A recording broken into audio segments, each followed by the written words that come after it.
Welcome everyone to the White House for what has become a less frequent briefing here from the podium as we spend a lot of time on the road. Glad you are all here. Very nice to see you. I do not have any announcements to make, so why don't we just go right to questions. Ben. Thanks, Jay. Two topics. I know Jen Psaki yesterday addressed the question about Governor Romney's comments on anger and hate and the type of campaign that he was accusing the president of running.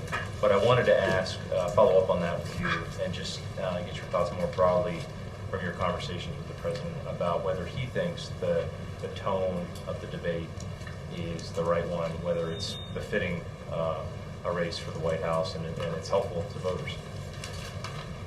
Well, sure. Let me say a couple of things. For those of you who were out with us the last few days, I think you heard the president speak frequently about incredibly important substantive issues. Substantive issues on which we have policy differences with the Republicans.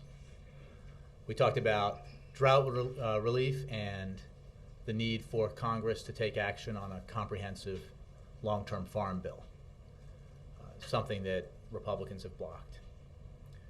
We talked about the vitally important need to extend the wind energy tax credit that has bipartisan support, that the industry has made clear, if not extended, could threaten up to 37,000 jobs in the United States, and that is part of an overall vision for an all-of-the-above energy future that the president has put forward at a substantive policy level again and again.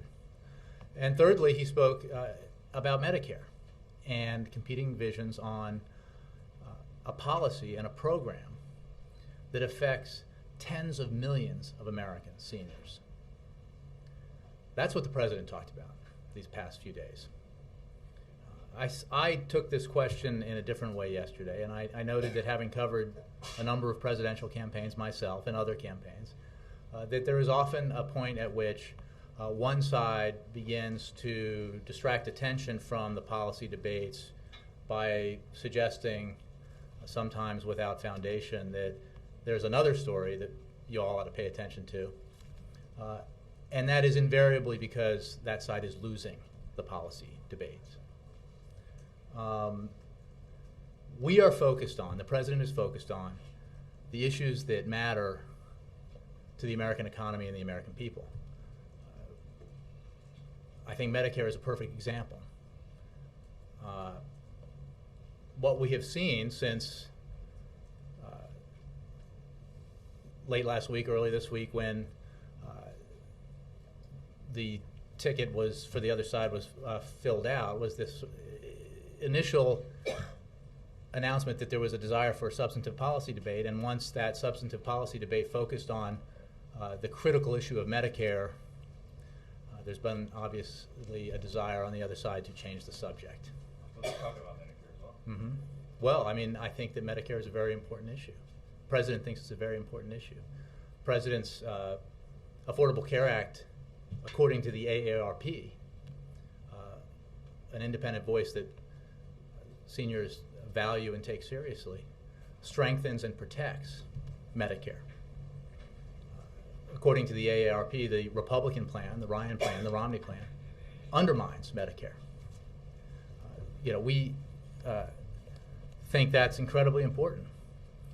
The president believes strongly that we must not, for the sake of our seniors, turn Medicare into a voucher program.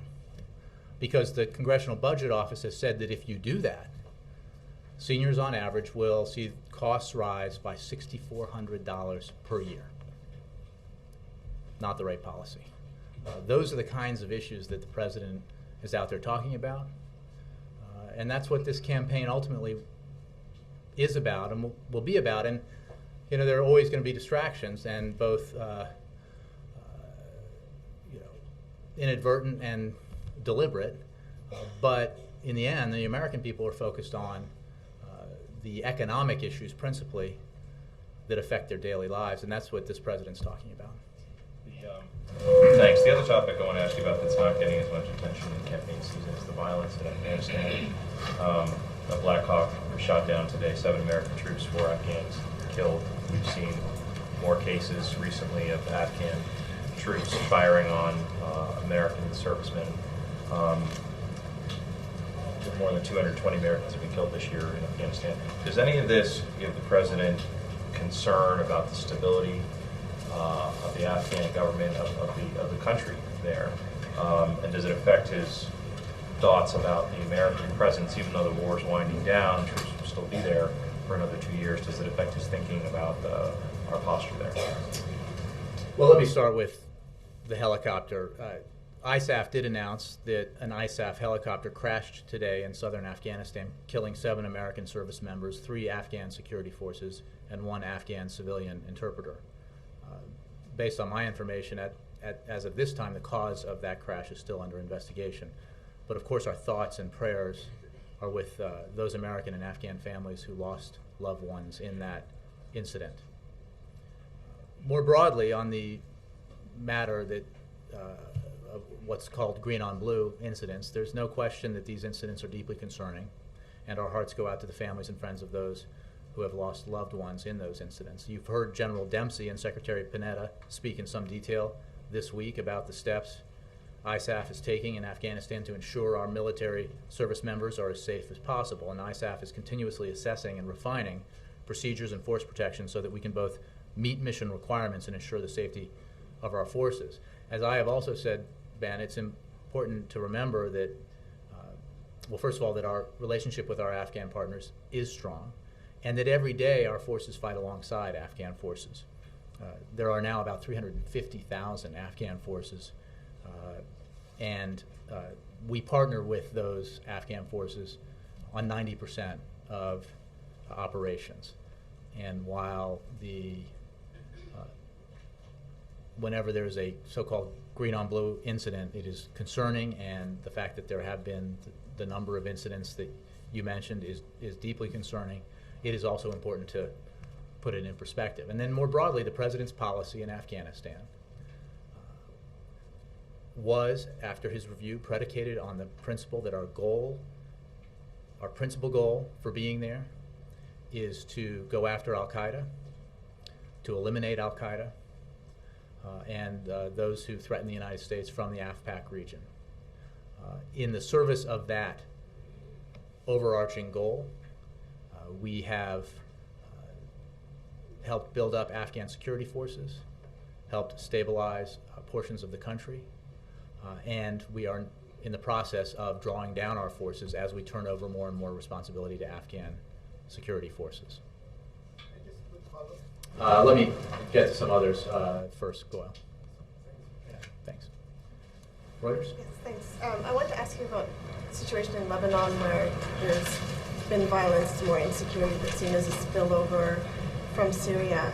Is the president concerned about sort of a more regional upheaval at the moment, and has it affected his vision or plan of how to proceed in confronting Assad? Well, as we have said for some time, that the longer that President Assad stays in power and the longer he continues his assault on his own people, the more likely it becomes that we will witness a broader sectarian conflict that can spill over Syria's borders. We have repeatedly said that we're concerned about this conflict spilling over into other countries in the region and destabilizing other countries in the region. And that's why the way to prevent it from happening is to bring about the political transition that the Syrian people so deserve and desire. As for, I think, in terms of the president's view and his policy, I think this development reinforces what he's been saying, that we cannot, that those people and organizations and states that continue to support Assad need to recognize that they are on the wrong side of history. It is unquestionable that the momentum in Syria is with opposition forces, and that and with the Syrian people, and that Assad's will not be a part of the future in Syria. We've seen a series of high-level defections. Another indicator of the fact that that Assad's hold on Syria is loosening. and we are taking action with our international partners to further isolate Assad, to starve his regime of the resources it needs to continue to perpetuate this violence against the Syrian people.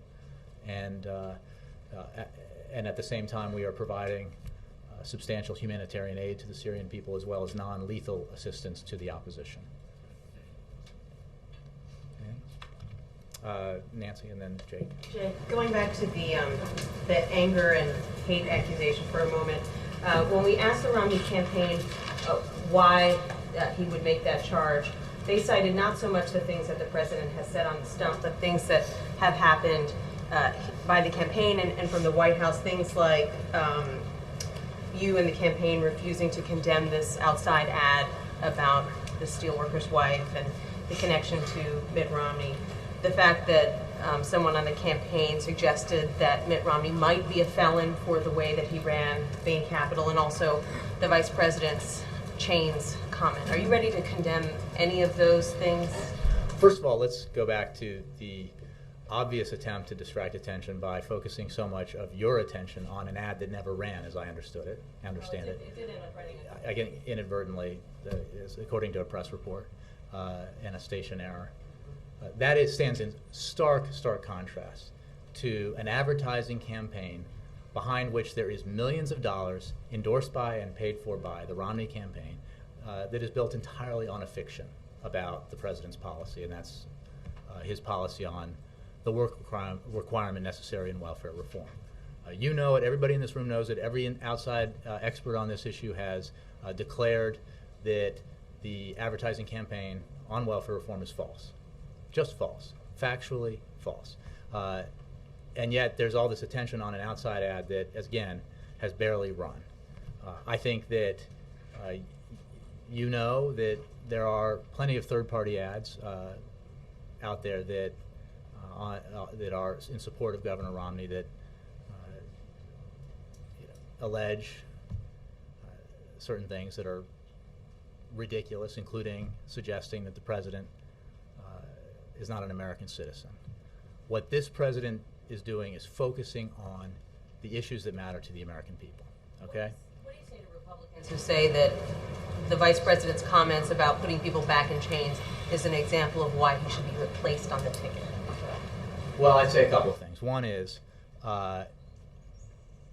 they know that what they're saying about this is ridiculous. The vice president was clearly making, as he repeated later, a statement about the Republican insistence that if they are able to, by taking control of the White House, they will immediately repeal Wall Street reform.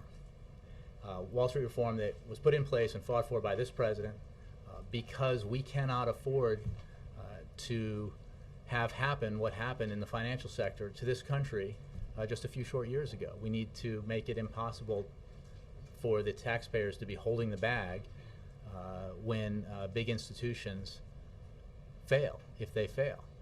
We need to make sure that we have the consumer protections in place that are part of Wall Street reform that were fought tooth and nail by Wall Street and by Republicans on the Hill. And the point was obvious to, I know, everyone in this room, to everyone in that room, and to every Republican who's making this charge, that that's what the vice president was talking about. So I understand, going back to my other point, that there's an attempt to distract attention from the actual substance of the discussion, which is, should we or should we not have Wall Street reform? They don't want to talk about that because they know that most Americans answer that question absolutely, definitely, yes. But they're opposed to it. Should we or should we not turn Medicare into a voucher system that costs seniors an extra $6,400 per person per year? Overwhelmingly, the American people say no. But Republicans don't want to debate that because they know that's the answer. So, look, we're going to keep talking about the issues. And there's going to be along the road here, as there always is, an attempt to distract attention from the issues when one side is losing the debate over the issues. And that's what we're seeing right now. But does he regret the choice of words? Because some took it as a reference to slavery, and he had a chance to go back and he said, I always say exactly what I mean. Except except for those who are trying to make something out of nothing here and distract attention from the policy debates. I mean, this is, you know that's not what this is about. You know he was talking, if you look at what he said, about Wall Street reform, about the desire of some to put banks and Wall Street back in charge of your financial transactions in life. That's not what this president believes is the right policy. So we can, we understand that there's going to be efforts to distract attention from the policy debates because other side is losing these policy debates pretty overwhelmingly, but we're going to keep talking about the policy issues. On that question. Jake said I'd call on Jake next April, but I'll get to you. The president the other day made 3 allusions to Mitt Romney putting his dog on his roof. Is that part of this important policy debate? He made one allusion in 3 different speeches that was a joke. Just like I think the Romney campaign and others have joked about the fact that in the president's memoir he talked about as a boy eating dog meat in Indonesia because that is something that's done there. I think a little levity is a lot different from the kind of ridiculous charges that are being made here. But it's an interesting case in point. The president on that day spent a great deal of time talking about the importance of the wind energy tax credit, the importance to the renewable energy sector in this country, which has doubled its output, its production under this president because of the historic investments that this administration has made in that sector, and about the fact that extension of that tax credit is supported by both Democrats and Republicans, Republicans in the states that are principally affected, including governors and senators, but is opposed by Congress, Washington Republicans.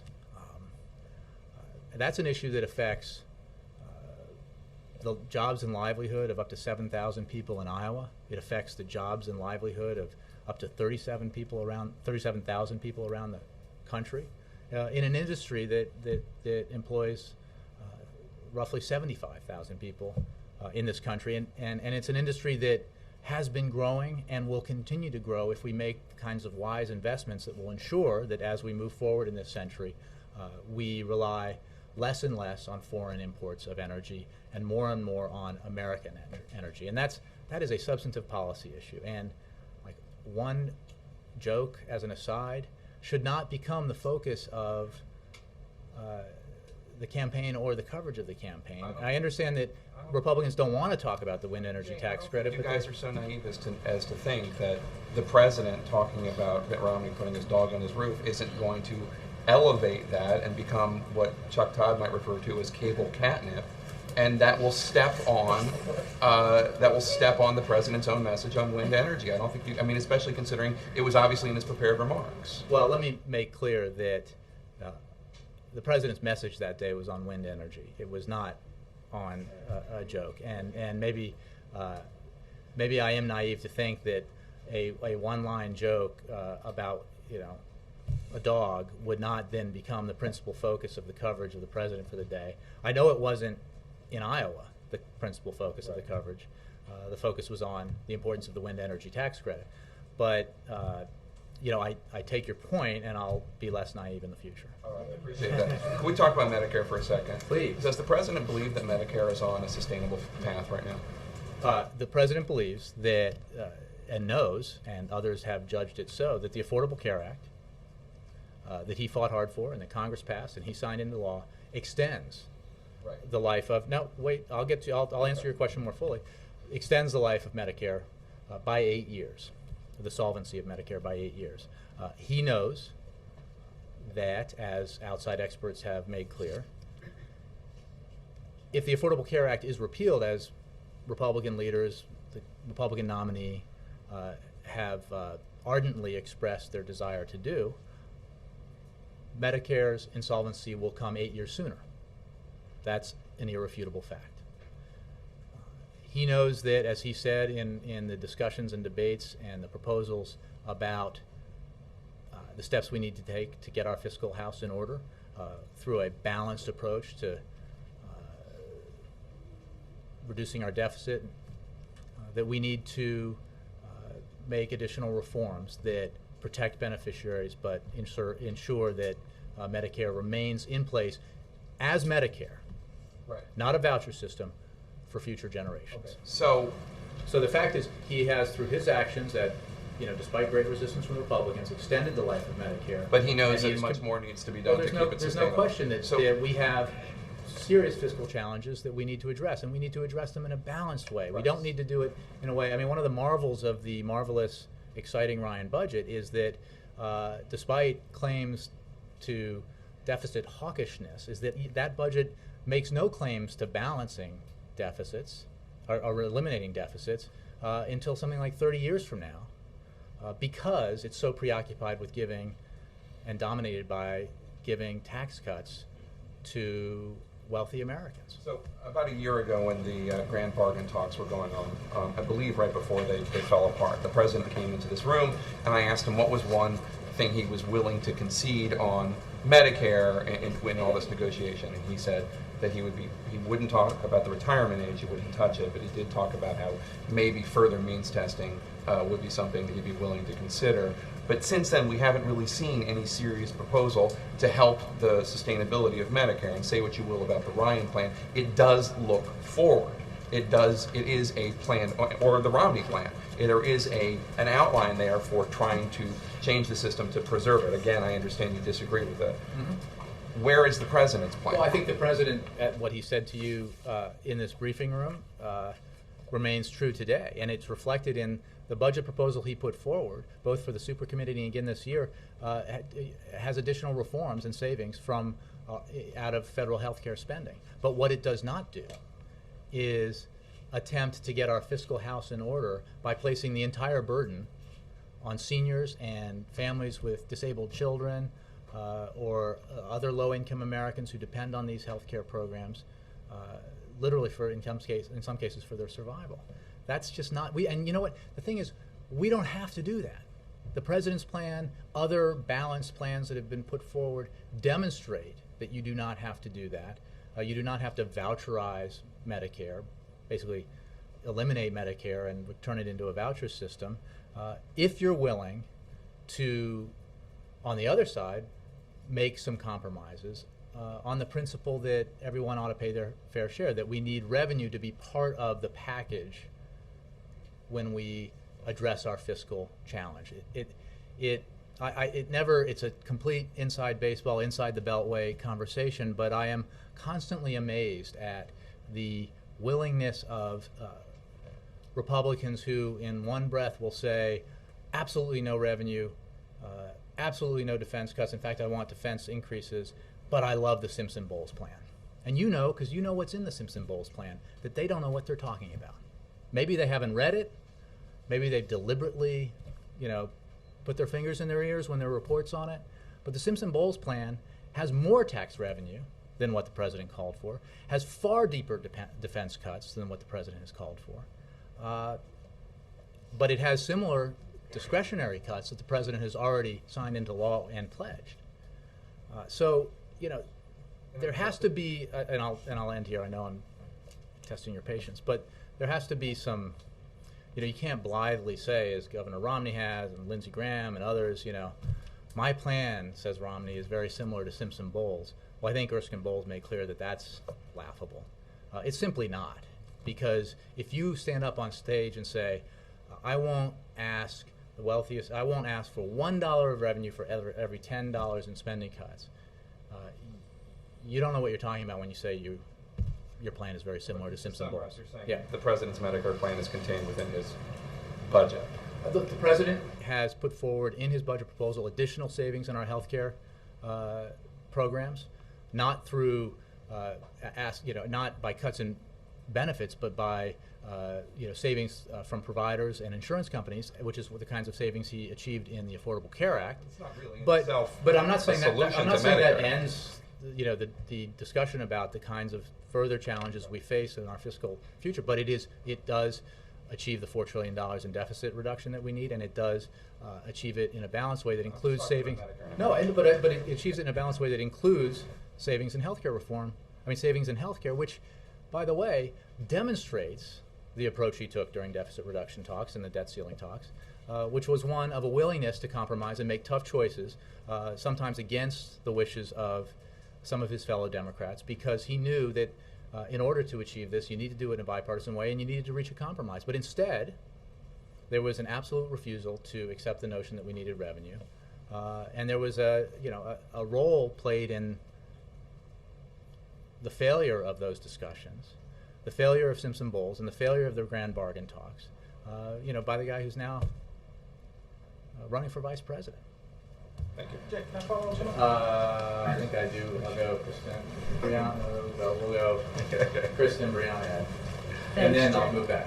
You and Jen were asked about this yesterday, but you didn't have an answer at the time, so I just want to circle back. Has the president actually spoken to Vice President Biden about the Chain's comments, or does he plan to do so today? I don't know if the president has had, I mean, he speaks with the vice president all the time. I don't know if they say that. I know you can see, I think the president was asked about this, and it was put out in one of his interviews yesterday, that he absolutely understands and knows what the vice president was talking about, as does everybody in this room. I'm sure there are some exceptions who pretend otherwise, but he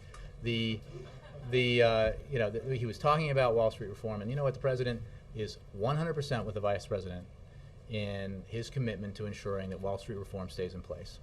And I understand that he defended the vice president, but was he frustrated at all that this took attention away from what he was trying to do in Iowa? Not that I saw. I mean, I think that he understands what I was talking about earlier, that there are going to be, confected, distractions from the important issues of the day. That's part of every campaign, and it's often the result of one side trying to change the subject when they're losing the debate on the substantive policy issues that matter most to the American people. And there is no question that when it comes to protecting seniors on Medicare, when it comes to protecting businesses small and large that are part of our renewable energy sector, especially wind energy, that this president has been making very strong policy arguments, and that at a substantive level as well as at a level of support from the American people, he's winning those arguments. Does he have any concern that the vice president will make these types of verbal missteps moving forward? I understand this unbelievable obsession about trivia, as I've been trying to discuss. The fact of the matter is that the vice president was talking about a policy issue, which there is an attempt to turn into an insubstantial campaign issue that's divorced from policy, because Republicans don't want to talk about the fact that they are ardently in favor of repealing Wall Street reform, because they know that the American people are determined to see that Wall Street reform stay in place. Also, Jay, does the president have a reaction to the case in Pennsylvania, the voter ID laws that were upheld? Does he see that in any way as a blow to his re-election effort, or his effort in Pennsylvania at least? Well, I'd say a couple of things about that. I know the campaign has addressed this, and I would point you to the campaign's statements. The broader principle here is one that I think I've talked about, which is that this president is committed to, and I know that the Department of Justice is committed to, ensuring that Americans enjoy and get to take advantage of that most basic and fundamental right, which is the right to vote. But in terms of the specific cases, I would refer you to the Department of Justice or to the campaign. Brianna, and then I'll move back. Yeah. Arizona Governor Jan Brewer has issued an executive order ordering state agencies to deny driver's licenses and other public benefits to young illegal immigrants who get work authorization under this new Obama administration policy. Do you have a reaction to that? I don't. It looks like you just pulled it up online, so I haven't seen that. I'm just reading it off my Word document. But well, so then let's go to the Vice President's comments. You guys are you're almost. You're well, go ahead. Former Virginia Governor Douglas Wilder, a Democrat, he basically called them inappropriate, the comments. He said you can't defend it. Do you think that the first African-American governor since Reconstruction is, as you put it, trying to make something out of nothing and distract from policy debates, or does he have a point? He doesn't have a point. The vice president was talking about Wall Street reform. You know, as everyone who speaks publicly for a living, or as part of what they do in this arena, and I include myself, you know, every day that you go out there and give a speech or answer questions, you know, there's always the possibility that something you say and the way you say it can be misunderstood or taken out of context and made a big deal of. When everyone knows, and I know you know, and everyone who watched the tape, who knows the vice president, knows that he was talking about Wall Street reform. Don't you think it speaks to the sensitivity of using words like that? Look, there's no question that there are issues. You know, there are sensitivities around words. But again, as I just said, vice president, the president, Governor Romney, Congressman Ryan, others in the arena go out there and speak all the time.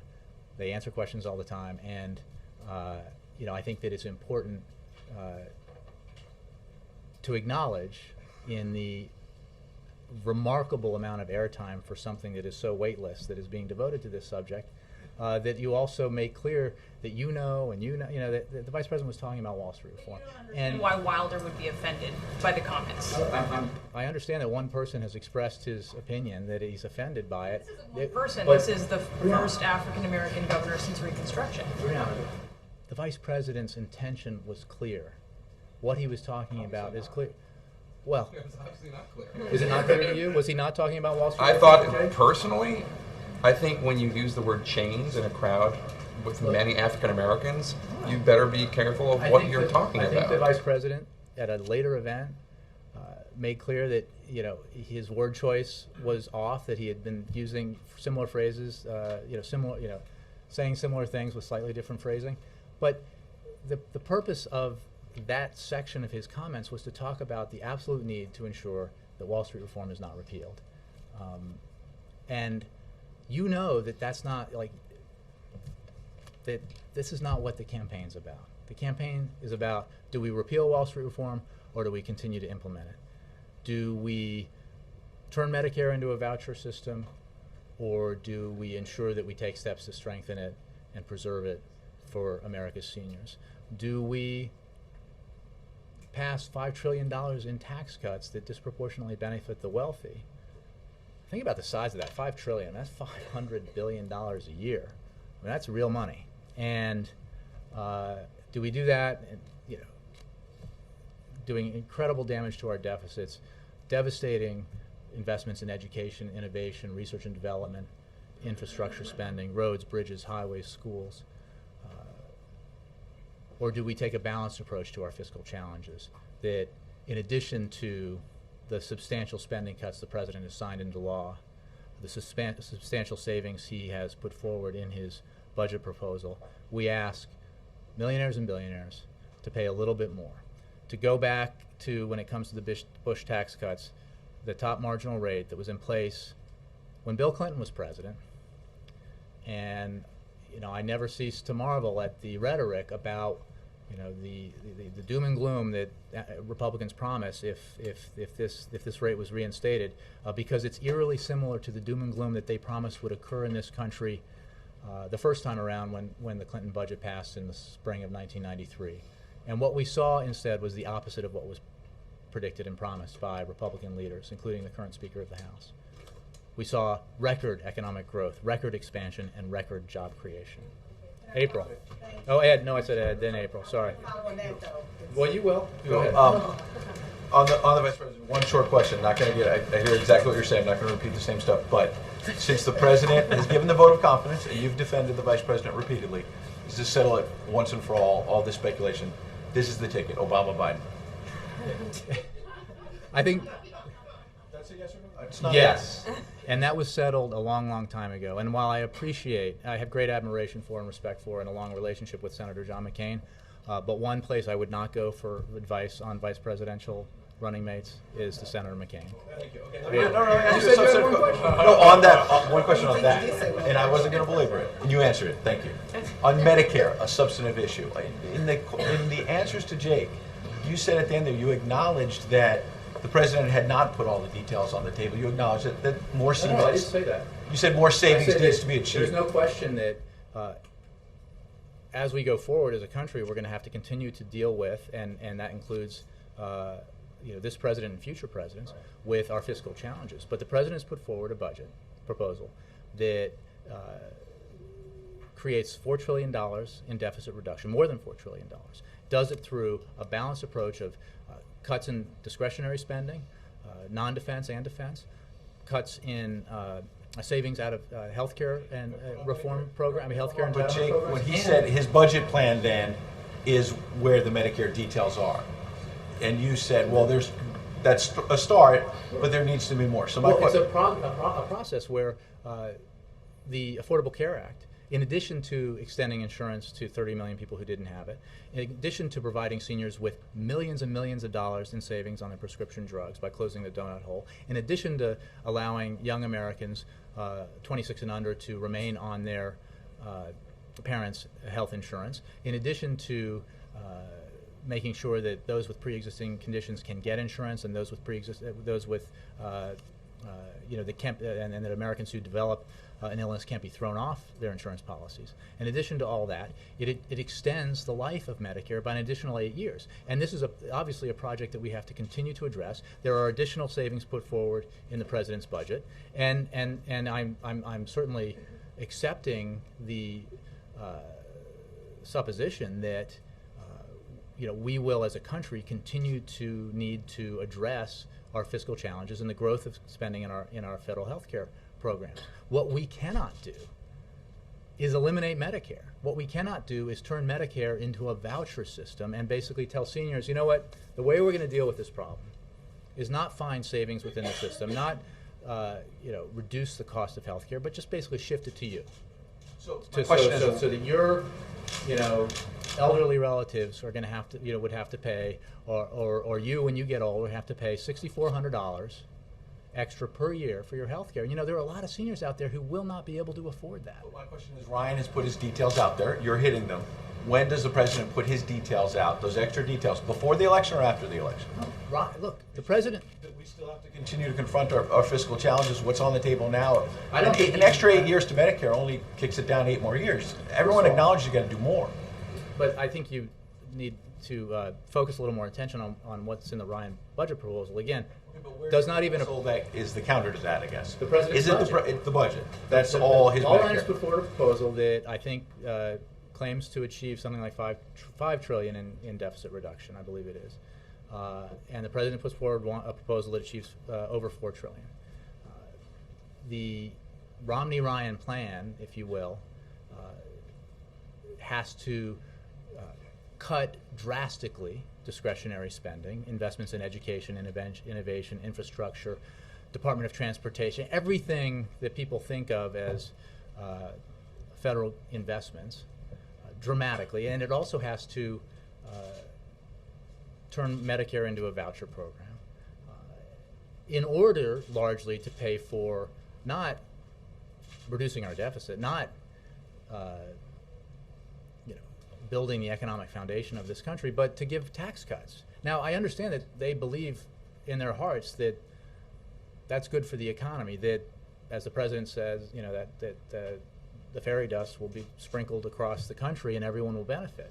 He said snake oil yesterday, too. Or snake oil. I think I'd rather be sprinkled with fairy dust than snake oil. But So the last question, as part of this serious discussion of policy issues, the president sat down with Entertainment Tonight yesterday and said that nobody could say that he's dividing the country. We've always tried to bring the country together. So you were asked before about the cancer ad again. Why then won't the president say in that interview or anywhere that since he wants to focus on these serious issues, why doesn't he tell any of his advisors out there, this does not fit with that. This does not first of all, fit with this. He doesn't dictate to or coordinate with. I disagree. That's not what. Third-party groups, and he. and I know you're out there with us often, you hear his tone when he speaks. You hear the issues that he talks about. And there's no question that these, we have tough debates about the issues. And as you know, there has been a relentless critical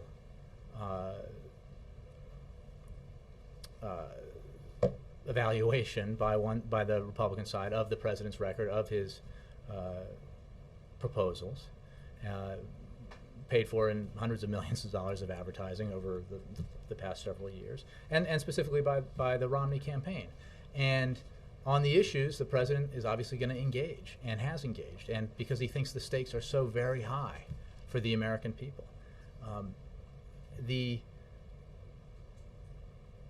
He will continue to focus on the issues, continue to talk about his very optimistic vision for the American economy and the American people, and because he knows that that's what this is all about for him and for the country, and that those issues, to go back to my earlier point, are what the American people want to decide this election, and those are the issues that will decide this election. So, a third-party ad that essentially had no money behind it, never appeared except accidentally on one station once, versus a focus on the issues that's backed up by the president's campaign and all the efforts that it's engaged in, and on the one hand, and then to compare apples to apples as opposed to apples to oranges or pears or pomegranates. The Romney campaign has, as a matter of policy, invested tens of millions of dollars in an advertising campaign that's based on a blatantly false assertion about the president's policy. I think, my feelings on that. April. A couple of subjects, and thanks to Mark Nolan's great pool report that Vice President Biden and the President are having lunch right now. What should we anticipate? Yes, Mark said it. He was just with the President. Mark, I know you're an intrepid reporter, but you probably got that from the published schedule, right? Yeah. But either way, I didn't say otherwise. Right. But he just left the President saying that he walked in the pool report if you follow Mark's pool report. You guys know that since you've been covering this, the President and the Vice President have as a standing proposition lunch every week, right? Every week when they're in town. Obviously, they're both traveling a lot and more, so it may not be every week, but it is. I worked for him. This is something that happens every week, as do the President's weekly meetings with Secretary Clinton and Secretary Geithner, which the Vice President, when he's in town, always participates in. This is routine stuff. So what's the stuff that's not routine that's going to be on the plate? Nothing. It's all They're routine. not going to talk about the chains at all? About any chains? I think the focus on this is pretty much entirely yours and not ours. We're not, this is as I said before, a non-issue. It's the Vice President was talking about Wall Street reform, the absolute urgent need to ensure that it remains in place, the opposition to that principle by the Republican Party and the Republican candidates for President and Vice President. And as I said before, there's there's always an attempt during campaigns to distract attention from the substantive policy issues when you're losing the substantive policy issues and debates. But I understand the dynamic of how it happened. It started with Ryan, then with Biden, and then you had other people chime in. But have you ever heard of the word called pun, a play on words? Understanding what happened. Okay. Understanding what happened and listening to Jake. Jake is right. And going back to what Brianna said about Governor Wilder. Governor Wilder said that race was interjected. And he even says, understanding as a grandson of slaves. April, I think you heard or saw that the Vice President said in his next appearance, or soon thereafter, explained the use of his words, his language, and how he had meant to phrase it. And I think I made the point that we all of us who are out there every day, giving speeches, taking questions, talking about the issues, sometimes don't use the exact language that we thought we were going to use or wanted to use, but what he was talking about. You know that he was talking about a substantive issue, and it certainly was not his intention. So he was not using at all. Is that what you're trying to say? Well, no, he wasn't. Okay, no, wait, I'm not finished. Hold on. Just one second, wait a minute. Do you think race ever needs to be interjected in this campaign? As many African Americans, the day that Ryan was announced, many African Americans, particularly black ministers, bombarded this White House with concerns because of the Ryan budget, how it cut into middle and low income programs, support for those programs. Do you think race will ever have to be injected in this campaign? I think the issue with the Republican budget proposals, the Romney-Ryan plans, is that they harm Americans across the board, middle-class Americans, low-income Americans, seniors. They're just not the right economic prescription. As the president says, that the vice presidential nominee on the other side is an articulate spokesman for Governor Romney's economic vision. He just happens to disagree with that vision, and that's the debate we're having. That's the debate in many ways we've been having for the last couple of years. And